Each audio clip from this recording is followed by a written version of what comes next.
Hi, all. Kinsey Schofield here. Welcome to Crown and Conflict, a series dedicated to dissecting the most riveting royal scandals in history. With insight from world-renowned royal experts, we explore the stories that shook the monarchy and captivated the globe. This week, helping me tackle the royal family's relationship with the media is Dickie Arbiter, former press secretary to both Queen Elizabeth II and King Charles III. Wow, are you not the perfect person for this conversation? I bet you've seen some things, Dickie. I've seen quite a few things, actually. A lot of things I wouldn't be prepared to talk about, but just fire away and let's see how we go. That's why I need to buy you a stiff drink and really quiz you on some of these things one of these days. All right, well, as I'm sure you've heard, the Sussexes announced a new deal with Netflix this week. While some balk at giving the public such a close look at royals, which we saw specifically within the Harry and Meghan original docu-series, and now with Meghan's basically reality show, with highly produced reality show with Love Meghan. History shows that this kind of exposure has backfired more than once.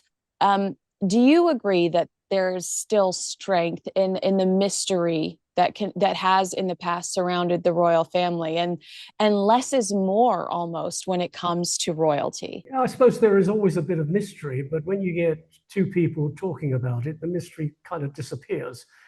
They're telling their own story. A lot of it is not true. They make it up as they go along. But interesting, you sort of talk about the new Netflix deal. It's a deal without money. Yeah. They come up with ideas, and Netflix either say, "Yeah, we like it," or "We don't." So it's pays your money and takes your pick. They haven't got anything concrete. Yeah. They've just got to come up with some good ideas. I'm not terribly sure with Love Meghan is a particularly good idea. I mean, who wants to eat food with flower petals on it? Come on. Like every dish had flower petals on it. Every dish. It was like, okay, this is getting excessive. Well, can Prince Harry and Meghan Markle's content successfully evolve without proximity to the British royal family? Because the only commercial success that they've had was that original docu-series, which you said was littered with historical inaccuracies. We'll talk about the Oprah Winfrey interview here in a second, but there were 17 allegedly I'll use the word allegedly for legal reasons, but lies throughout the Oprah Winfrey interview.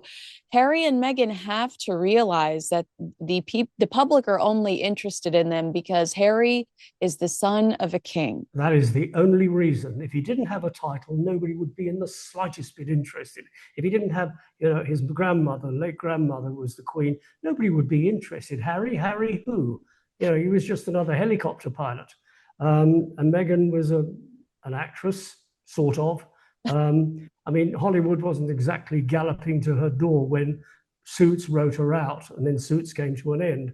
So I suppose this reality business, I don't like reality shows. I don't like lifestyle shows. I like good, hard, sort of gutsy television. All this frilly stuff is nonsense and appeals to a certain audience. But, God bless the Americans. They fall for titles every time. Just because there's a title, they go for it. But quite frankly, a title is fairly meaningless unless you work for it and show value to it. And they haven't shown any value. Does that mean you're not going to be watching Meghan Markle's Christmas special, Dickie? I'm going to lose a few hours of my life, but it's part of the job. It goes with the territory. I've got to watch it. I'll grit my teeth. I don't know how long it is. I hope it's as short as possible. It'd probably be more than half an hour, as long as it's only one show. But yeah, well, I mean, Dickie, she doesn't have a lot of family to seat around the dinner table when she's trying to teach us how to throw the best family Christmas. She's completely alienated her father, her half siblings. As far as I know, Doria was the only family member that was at her actual wedding. Prince Harry's family don't show up for Christmas. So what can Meghan Markle teach us about Christmas when? Well, it's not exactly setting a good example, is it? Christmas is family time, and what family has she got? She's got a mum, she's got her two kids, she's got Harry. That's it. End of. unless she sort of corrals a few mates in and calls them family, my friends and family, that sort of thing. It's a pity, but they brought it upon themselves. And I can't have any sympathy, because if you do these things with your eyes wide open, you've got to accept the consequences. And the consequences, one of which is Netflix coming up with a deal, but there isn't any money to it unless they come up with a good idea. And we've heard some of their ideas, which weren't very great. Emily in Paris, but with men, Prince Harry interviewing Donald Trump, or judging Coco. Some pretty terrible ideas. So my idea. Sorry to interrupt you here, Yeah. but can you actually see Harry sitting down with Donald Trump? No. You'd make mincemeat of him. You would. That is actually my favorite new visual. So thank you for that. That is hilarious. My point I wanted to make with this interview, or with this video, is that I feel strongly that there is something sacred about the mystery and the mystique that surrounds the British royal family. And specifically, I know that Catherine, the Princess of Wales, would rather have not had to sit down and make a video saying, "I have cancer." It was because the internet had gone absolutely insane. But social media went berserk. Yeah. And it was accusing her of all sorts of things that just were simply not true. Yes. And she sat there. There was no makeup. She sat there looking very plainly. She didn't look particularly well. And she sat there doing a piece to camera to explain that, yeah, she does have cancer, a cancer, because they're not said what type. She is having preventive medicine. And in the fullness of time, she'll be off it and will be coming back to work, albeit slowly. She is working behind the scenes and doing the odd things in public. But, the royal family, Walter Bagehot, who was a historian, a constitutional expert, and a literary expert in the late 19th century, he spoke of the monarchy and said, "Do not let daylight in on the mystique." And the daylight it's not daylight, it's floodlights, it's spotlights. Every time you blink, there's another spotlight. And that's the world we're living in. We're living in a world of social media that can say anything. A lot of it is libelous, but the people behind it are anonymous.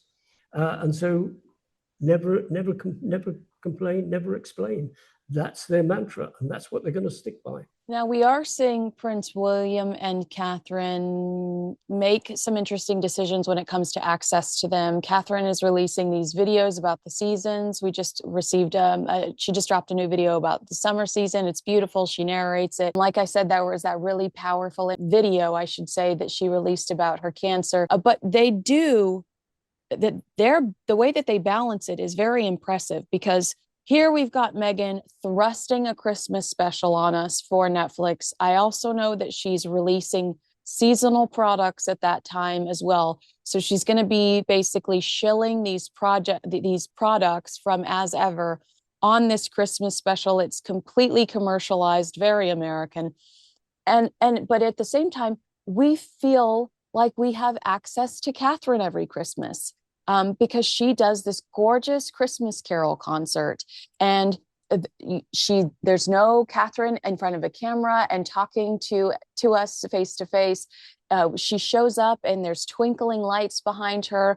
All of her family shows up. They all dress uniformed, and it's the sense of love, hope, unity, and a real closeness and a warmth from Catherine.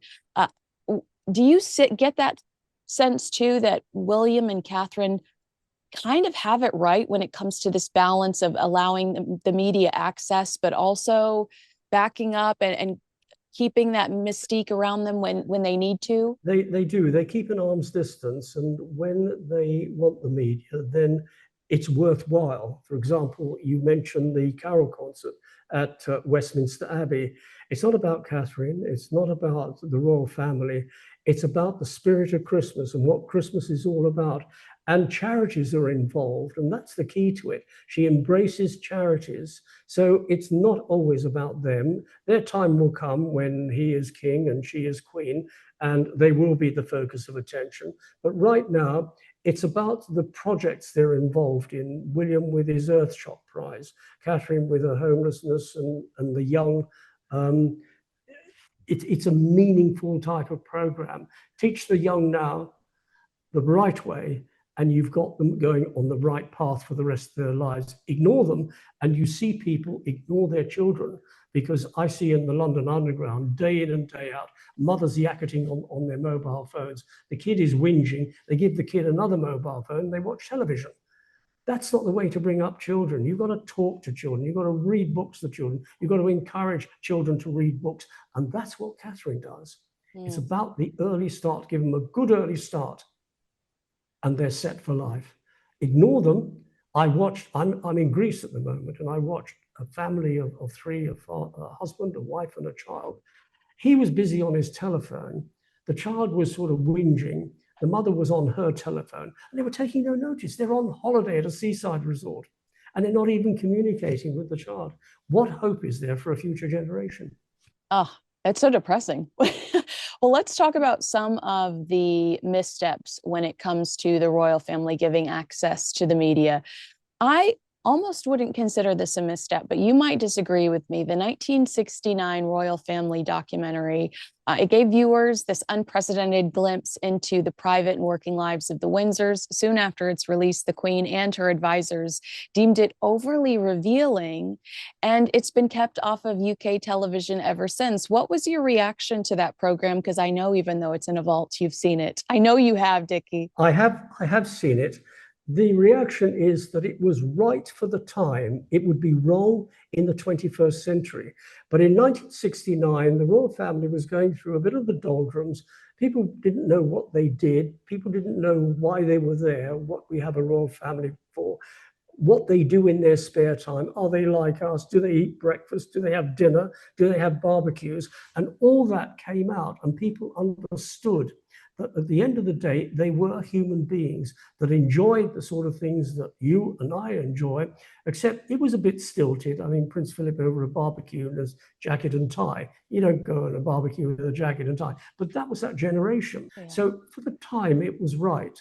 Today, it would be wrong, because there is so much publicity. There are so many outlets. There's the internet, there's Instagram, there's Facebook, there's X, social media ad nauseum, and they get it wrong, they get it right, they get it half right, they get it half wrong. It's a different world we're living in, and that's why that sort of program wouldn't work. But it was right for the time. William Heseltine, who was an Australian, and he eventually became the late Queen's private secretary, but he was press secretary, and he was an assistant press secretary, and it was his idea, along with the Duke of Edinburgh, that we need to explain what the royal family is all about. And it did just that. It had a very good audience. It was broadcast 3 times. There was no Christmas message in 1969. That was broadcast instead. And it hasn't seen the light of day since. Did that documentary being shoved in a vault actually again add to the mystique that is so important to the royal family? Because for years before it was leaked online, people would whisper about it. Well, there was a generation that did see it, the wartime generation, the pre-war generation. They did see it. They learned about what the royal family are. The younger generation, they're not terribly interested in the royal family. They know that it's there. They've been polled time and time again. They ask what it's for. Is it's expensive? Do we need it? What's the alternative? The alternative is some failed MP being head of state who's got no gravitas. That's the sort of thing that we don't want. But it's a generational thing, because the 25-year-olds are not particularly interested now. But when they get to 40 and 50, they are interested, and they see what the royal family is all about and what it does and why it does it. It's a shrunk royal family. I was calculating the other night that 10 years ago, there were 14 members of the royal family who are doing a job of work in support of the late Queen. But we've lost the late Queen, we've lost the late Prince Philip. Harry and Meghan have pushed off to your side of the pond. Andrew's sort of twiddling his thumbs, doing absolutely nothing. Duke of Kent, who was very good, a very good trade ambassador for 25 years. He's now 88, and he has mobility issues. His sister, Princess Alexandra, is occasionally in a wheelchair. So they're not frontline royals anymore. So it's diminished, and we are looking at a very much reduced royal family, but who are still doing the job and doing it extremely well. And in the fullness of time, people will understand what they do. But unfortunately, it's an aging royal family. Princess Royal is 75 on Friday. The King is 76 in November. Edward is 60. Andrew is, well, forget about Andrew, but he's 64, 65. So it is an aging royal family. So it's all on the shoulders of William and Catherine to keep the show on the road, and in the fullness of time, their children. I wish that they had more support, but I'm assuming that Prince William has some sort of strategy forming behind the scenes, and we'll just have to patiently wait and see how he deals with that. I don't know Very how much so. I don't know how you're going to react about this one. I'm so curious to see, but talk to me about It's a Royal Knockout, which happened in Oh dear. 1987. This was Prince Edward. He dreamed up a medieval themed celebrity competition starring several members of the royal family, and the results were every bit as awkward as you might imagine. The spectacle, called the Grand Knockout Tournament, unfolded on June 15th at Alton Towers and was intended as a lighthearted charity fundraiser. Despite its good intentions, the event quickly became infamous as one of the royal family's most ill-fated PR experiments. What was your reaction at the time? What do you remember from this? I do remember it happened the year before I actually joined the household at Buckingham Palace. So I was accredited to the palace, and I went down, and we were stuck in a tent. Weren't allowed to see what was going on. It was a miserable day. It was cloudy and a bit of rain on and off, as it does in June. Flaming June, they call it, but there's nothing flaming about that. And at the end of it, Edward came into the tent, and all we saw was what was happening on television. And Edward came into the tent and sat on behind this table on a raised platform, so he was looking down on us. And there was silence. And he made the mistake, say, "Well, what did you think of it?" Silence. Well, still silence. "Well, thank you very much." And he stormed out. And the headline the next day, "It's a walkout." It was a big mistake. But the trouble is, Edward had negotiated this thing without actually telling anybody at the palace what he was doing. This is sort of things that happen that the royals do. They get a bee in their bonnet about doing something television. Intention was good. It had something like a 400 million audience. They raised 1.5 million pounds. What's that about? Nearly sort of $1.8 million for charity, Save the Children Fund, Worldwide Fund for Nature, Duke of Edinburgh's award scheme. So it was worthwhile in that respect. A lot of stars. John Travolta was there, and Tom Jones, and a host of others. But you had the royals. You had Fergie, Princess Anne, Duke of York, Andrew, as he was then, Prince Edward, in medieval costumes. They didn't actually participate in the games, but they were there. And by the time the household, the secretariat, and the Queen actually learned what it was all about, it was too late to stop it, because it would have been a bigger story to say cancel. Yeah. Royal family abandons charity event. Yeah, absolutely. And it would have affected charities who benefited from it. So, all these things are done for charity, but there are ways of doing it, and Royal Knockout wasn't one of them. Oh my goodness. This is one of probably the most serious, now that we know what we know, one of the most serious incidents was the Princess Diana on BBC Panorama interview. At the time, it probably felt just like very scandalous and gossipy. It was in 1995. She talks to Martin Bashir. Everyone's seen it because she says the famous line, "There were three of us in this marriage." It really deepened the monarchy's internal crisis when it came to what to do with this woman. In later years, the BBC admitted Bashir used deceitful tactics to secure the interview. I guess, first of all, I'd like to ask you, do you think that this could have led to the death of Diana? Because Bashir goes to Diana and says, "Your security is spying on you." And Diana then goes to the palace and says, "I don't want royal protection anymore. It's my understanding that they're spying on me." I mean, this potentially had some very severe consequences that no one could have fathomed at the time. Well, there were allegations that her private secretary was passing on information to people who shouldn't have the information. So, yeah, she was paranoid about people spying on her, and nobody was spying on her, and her phones weren't bugged, and her palace, Kensington Palace apartment wasn't bugged either. But yeah, it was got by deceitful means.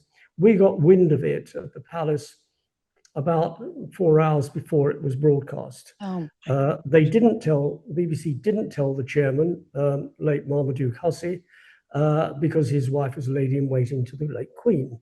So they thought, no, we're not going to tell him. So there was a small gang of people who knew what was happening. So we watched it, and we were gobsmacked. Our eyes were coming out like organ stops at what we were hearing. And it was a kind of follow-up. If you remember, in 1992, although she denied it at the time, she'd helped Andrew Morton with Diana, Her True Story. So it was a bit of a follow-up to that, but it was also a sort of payback to Charles's interview the previous year, in which he admitted having committed adultery when the marriage had irretrievably broken down. So, you know, she had felt she had reason. I actually phoned her afterwards and said, "What did you do that for?" yeah. And she said, "I'm sorry. I shouldn't have done it." I said, "Yeah, but you've done it. You've done it in exactly the same way as you did the book, and you denied having ever helped Andrew Morton." It was always sort of remorse after the event. Do you think that, did you believe her remorse, or was she just trying to get you off the phone or settle you down? Did you believe that she really regretted that No, interview? I think she saw the flack. Diana didn't like bad publicity. I remember, I think I might have told this story to you before, having a meeting with her after she'd got separated. And at the end of the meeting, she turned and she said, "I'd like to have a reception for the England football team at Kensington Palace." I said, "But why? They lost." And if you have a losing England football team, that means you've got to have every representative sport that's played by England. Do you want to be seen as a loser? Yeah. And no, she didn't want to be seen as a loser. So it's a bit of straight talking, and she understood. But by the time she understood, it was all too late. She never taught anybody about what she was doing. She had this sort of feeling about not trusting anybody. And people were just bent over backwards to help her. But, you know, that's history, and we can't unwind history. Well, and Harry's repeating that history. Don't you get that But sense? he is repeating that history, and he's being very silly about it. But I think, you know, Harry's not the brightest bunny on the planet. And I think he's being driven. He's besotted with Meghan. He's always wanted to get married. He's married the girl of his dreams, or he thinks the girl of his dreams. And I think silently she's pushing the buttons, and he's responding. Yeah, absolutely. It does seem like they like to surprise. They want the element of surprise. What if you could delay your next 2 mortgage payments? That's right. Imagine putting those 2 payments in your pocket and finally getting a little breathing room. It's possible when you call American Financing today.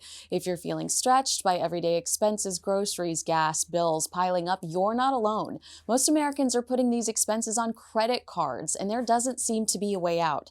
American Financing can show you how to use your home's equity to pay off that debt. You need to call American Financing today before you get to a point where you can't make those payments. Their salary-based mortgage consultants are helping homeowners just like you restructure their loans and consolidate debt, all without upfront fees. And their customers are saving an average of $800 a month. That's like a $10,000 raise. It's fast, it's simple, and it could save your budget this summer. Call before it's too late. 866-887-1201. That's 866-887-1201, or visit americanfinancing.net/unfiltered. Well, let's talk about the Oprah Winfrey interview, because years now have passed. I feel like it's one of the most detrimental interviews that Harry and Meghan have done for their own brand, Yeah, it was appalling. I mean, Meghan was heavily made up. She had black around her eyes. Like Princess Diana in the Panorama interview. Yeah, but Diana was made up. Diana didn't have drops put in her eye because Meghan's eyes were watering, as if, you know, this was an actress. Yeah. an Oscar performance. Unfortunately, she didn't get the Oscar. But there was so much in it that just was not true. And what I thought was quite interesting, that the whole business of racism, Meghan brought it up and said, Oprah said, well, when did it happen? And she said, well, when I was pregnant. And then Harry came into the interview after about 20 minutes. And Harry said, oh, it actually happened before we got married. So when did it happen? Yeah, right. You've got Exactly. to listen. You've got to listen to it and look at the transcript. And then we had this nonsense about not many people know this, but we actually got married in the backyard. Now, Windsor Castle has a backyard. It has a very, very big garden. It's about over 40 acres. That's not a backyard. Yeah. But the Archbishop of Canterbury married them before the actual day of the wedding. Well, that would have been illegal, and he would never have done it anyway. It was silly things like that. But the audience your side of the pond believed it. And the thing I found very interesting, somebody said to me afterwards, said, wasn't Oprah terrific? She did the whole interview without notes. I said, no, she didn't. She had a notebook under her left thigh. Yeah, and wasn't she terrific? She didn't challenge one single comment that was made. Yeah, as a journalist, no, not a Yeah. journalist. She didn't challenge one thing whatsoever. It was, really? What? Yeah, You know, I mean, the whole thing was well rehearsed anyway. it was. Yeah. Do you think now, looking at Harry and Meghan struggling to make it over here in the States, that perhaps it was that whinging and whining and these entitled people complaining about titles and tiaras in the middle of a global plague? Do you think that it hurt them ultimately now that we've had some space between that interview? Do you think that that interview might have been something that was detrimental to their brand? I think it probably was detrimental. There's one thing about the Americans, they are go-getters. They don't do failure. If it fails, then it's unfortunate. But they're hard workers. They do success. They don't like whingers. And all we got from Harry and Meghan was whinging. You know, entitlement. They're not, nobody's entitled. You get on and you do a job and you're rewarded by pay when you do the job. But they had it very easy because Netflix galloped to their front door and said, yeah, we'll give you $100 million or whatever it was at the time. And, you know, the eyes rolled around like a cartoon character and dollar signs, and they accepted it. And I thought that sort of Meghan and Harry docuseries was appalling. That appalling sequence of Meghan doing a theatrical bow was a total insult. It was to vulgar. her grandmother-in-law. And Harry sat there. Harry was clearly embarrassed. But would he say anything? Maybe he did, and they cut it out. But I doubt it. I recently went back to, because the New York Times reported that there have been tensions between Harry, Meghan, and Netflix in the past, and Harry and Meghan denied that allegation. But I went back and read Meghan Markle's Variety interview and found some stories around the time that Meghan sat down with Variety. And Meghan is almost critical, saying that, you know, she had to sit back and let someone else tell her story, even if it wasn't the way she wanted to tell her story, basically saying she's not comfortable with the direction of the show. And I found another report from Page 6, the New York Post, that said that Harry and Meghan had asked that they pull some of these statements they made, some of the video that they filmed, some of the video that they'd handed over. So knowing that, I can't believe that they thought leaving. I think Meghan thinks she's telling a cute story in that moment. I think she's completely oblivious and lacks self-awareness. But anybody that has any sort of brain power goes, that's disrespectful. They're control freaks. They want to control the narrative. And life isn't like that. When there's a lot of money involved, the people who pay from their purse are the ones who control. And the more you try to control, the harder you fall. I think you're right. And in what you said earlier, I hadn't even put that together. There's no money in this. We get first dibs. There's no money in that. There's no guarantee there. And Netflix, if they have had this difficult relationship with them in the past, okay, the Meghan Markle lifestyle show might go on, but you can knock that type of show out in 3 days in a rented house in Santa Barbara, and there's not much of a risk there. But And when it not pay comes to much for it either. yeah, but when it comes to quality content, I don't think that there's much hope there. Can we briefly talk about the Prince Charles Jonathan Dimblebee interview? You mentioned it when talking about Princess Diana and how this really could have been kind of retaliatory when it comes to Diana. I have never seen that full interview. I don't think it's really easily found when it comes to this Prince Charles interview. Is that on purpose? Did he regret it? And have we seen him do anything since? He hasn't done anything in such depth since. It's been more about a project or one of his charities. That was very personal. The genesis of that is that, because I was still working for him at the time, that there was going to be a documentary about the Prince's Trust, what we know today as the King's Trust. It's about what a jolly fine fellow is, how much money the trust has raised, the people that it's helped, talking to the people who've benefited from it, youngsters who've got on the employment ladder, youngsters who've found homes to live in. It's done a tremendous job with a budget of over $100 million, which is a lot of money. And that was the idea at the time, to talk about it, to talk to the young people who benefit from it, with Charles sort of coming in every so often. But the goalposts were changed. He was advised by his private secretary at the time. Jonathan Dimblebee thought that that sort of program wouldn't work, and they wanted something more meaty. So they got something more meaty. But the only thing you actually remember from it, from its 90-minute run, is him admitting to having committed adultery when the marriage was irretrievably broken down. That's the only thing anybody ever remembers. But it's gone, it's history. Do you think the palace learned a lesson there and they were like, you know what? We're not going to ever fall for that again? Yeah, I think he learned a lesson because he was put on a bit of a spot to answer questions he didn't particularly want to answer, but he had agreed to do it, and he's an honourable gentleman. And having agreed to do it, that it was no holds barred.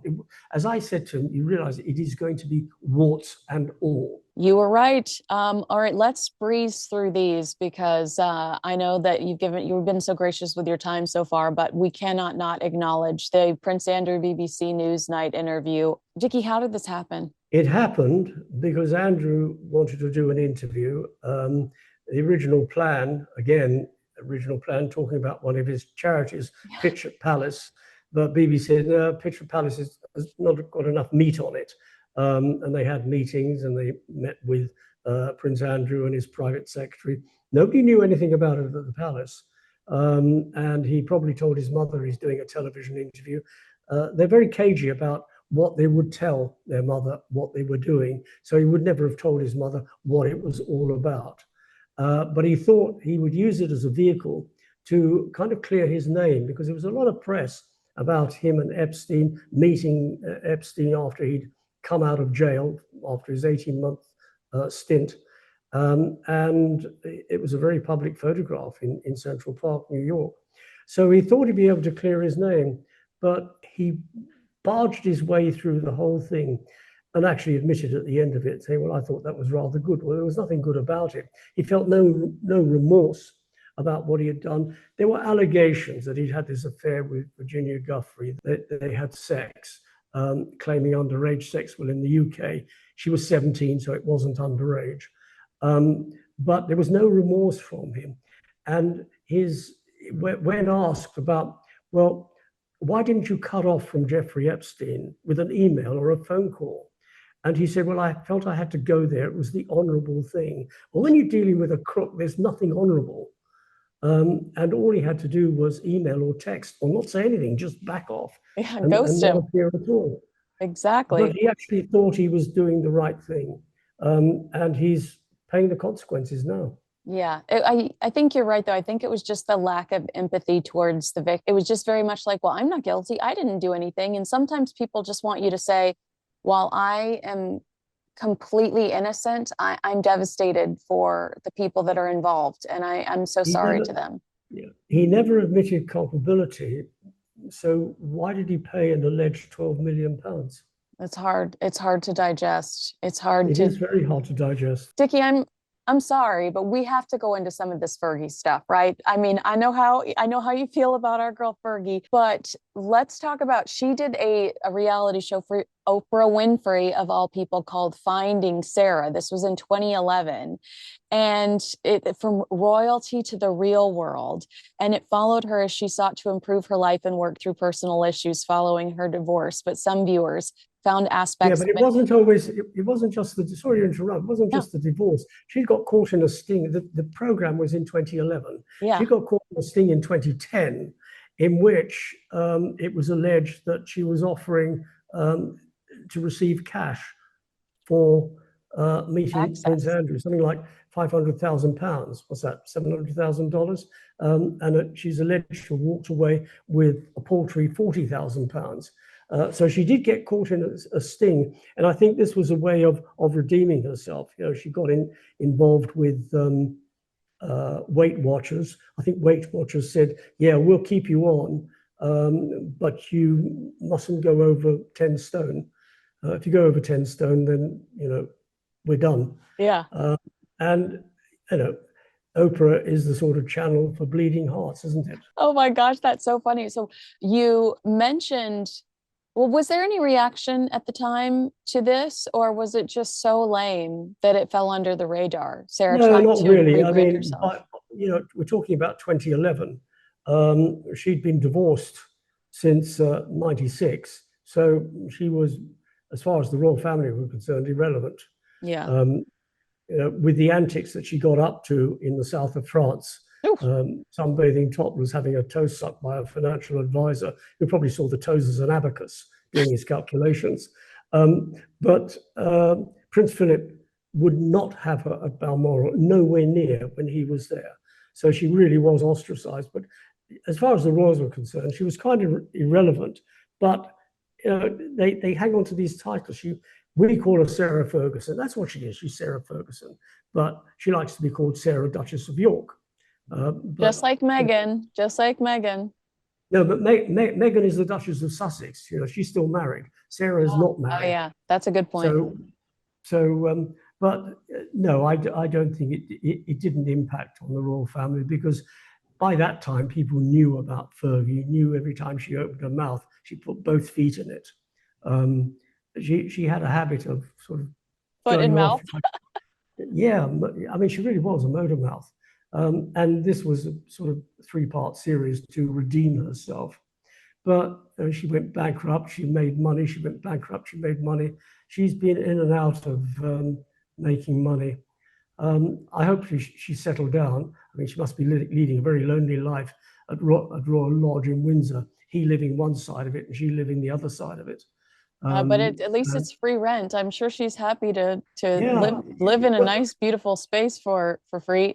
Wait, let's just run through some of the other Fergie appearances, TV appearances. You mentioned the Cash for Access in 2011. Well, apparently she gets up and storms out of this Australia 60 Minutes interview, and the well, they brought up the Cash for Access, didn't they? yeah, yeah. And they called it the weirdest interview you will ever see in the trailer, in the teaser for that 60 Minutes Yeah. Australia interview. You brought up Weight Watchers. In 1997, she became the spokesperson for Weight Watchers, and there was a controversial ad campaign featuring the line, "It's harder than outrunning the paparazzi." And that line was pulled after Princess Diana's death, which I'd never read that before. So I thought that that was fascinating. This was actually always a problem as far as the royals were concerned because of the paparazzi. It was open season. And it was after the death of Diana, Princess of Wales, that new laws were introduced, because paparazzi used to take photographs of children. And they weren't, with the new laws, they're not allowed to photograph children under the age of 16 without parental consent. And if they happen to photograph a couple with their child, the face is pixelated. I don't know whether it happens like that in the States, but it certainly happens like that in the UK. And they're pretty strict, not pretty strict, they are very strict about it. And the paparazzi's role is more diminished today than it used to be when Diana and Fergie were around. The paparazzi were all over the place. Yeah. Well, now Prince Harry is playing paparazzi to Meghan Markle in her own house so that she can post pictures on her Instagram. Before I let you go, this is my final question. We've given a lot of examples of some negative experiences when it comes to the royal family trying to be almost more attainable through media, whether it be through documentaries or sit-down interviews. But there are examples of good. Queen Camilla's domestic violence documentary, I thought was really powerful. Prince William's recent homeless documentary was great. We know that King Charles is working with Idris Elba on a documentary for Netflix about the King's Trust. What is your advice when it comes to finding that perfect perfect, I don't know, mix of ingredients to where it's not too much, you're not giving too much away, but it's just enough that you are entertaining your audience? Well, it's about the individuals who are taking part, and their words are very measured. They're not giving anything away. But you mentioned Idris Elba and the King's Trust, which used to be the Prince's Trust. Now, Idris Elba, he actually got a loan from the Prince's Trust so he could study at drama school. This is why he's so passionate about that. William is passionate about the homeless. And anything that can draw attention to the plight of the homeless and what can be done about it is probably going to be good television. And Camilla, with domestic abuse, she had in the program a police superintendent from the West Country in England who suffered domestic abuse and thought that was normal until she took a hand in doing something about it. But it says a lot about human nature when an actual senior police officer suffers domestic abuse and does nothing about it. So it raises the profile. And the thing is that these sort of issues need to be talked about. And the people who can raise the profile and get you and I to talk about it are the royal family. And that's why they do things like that. Camilla has done tremendous work when it comes to literacy, young people reading, elderly people reading. She has an online library talking about domestic abuse. It's very important to her. She doesn't have to do it, but she does it because she's interested in it, and she does it because she knows that with her input, people are actually going to do something about it. So when you get these high-profile people drawing attention to an issue, people will actually start to do something about it. And doing something about it is putting their hands in their pocket so that the charities can operate properly. Yeah, I just want to translate, I think, what I just heard you say, which is basically what makes these projects successful is that it's not about them. I mean, the reason that Panorama and the Oprah Winfrey interview and the Harry and Meghan documentary backfire tremendously is because it's the me show. But when Prince William says, I want to introduce you to people that are changing the world for the better, whether it's environmentally or the homeless crisis, we perk up because it's about them, not about us. Yes. Yeah. Wow. I mean, that's a very important message that Harry and Meghan should learn, because you know as well as I do that when they left the royal family in a nasty press release, they said at the time that they don't have to be a member of the royal family to live a life of service. Not exactly what we've seen so far, Dickie, with the loose fruit spread. No, all we've seen so far is entitlement. Yeah, exactly. And that's what the royal family is not about. They're not about entitlement. It's about helping others. Absolutely. A beautiful message, a beautiful, important message. All right, agree with us, disagree with us, let us know in the comments below. Make sure you like, subscribe, and share this video with a friend. Dickie Arbiter, it's been such a pleasure to spend some time with you and to pick your brain. Thank you so much for hanging out with me. Thank you, Kinsey. I'll see you again very soon.